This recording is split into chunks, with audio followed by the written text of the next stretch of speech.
Yabo nathi yabona usibona la senze umsebenzi wethu la. Asame simele abantu abazange basifonele thina. Ima kwendoda manje usho ngoba ungaboni ukuthi ingalo yomthetho lekumisayo la. Ingalo yomthetho. Bengabona lapha. Ayi lutho bengaboni nami ngibone nje ekhanyisela ama lights nje. Kanti umuntu omthetho.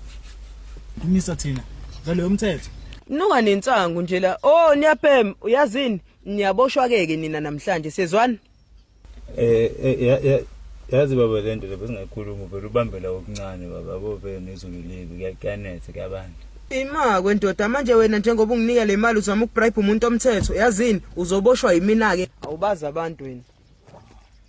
Awe mlungu ubhizi la nomaphuza ngibhizi mina ngilinda idelivery lapha. I-delivery yani le. Hayi baba so Uber Eats yazi leyo nto le.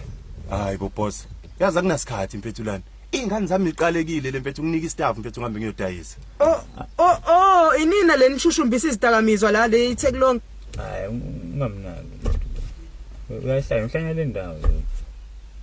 And futhi ungithi wena ukume la ngicela ukuthi ukumbona lo muntu uyagula. Boss lalela ingane zami iqalekile ngigayi istaff mfethu ngihambe ngiyophusha uthatha 100 rand unike nangu umaphuzu omile nje uyambona ahlukane nathi. Isiqalekile ingane mfethu. La wena ungazongijwayela kabona yazi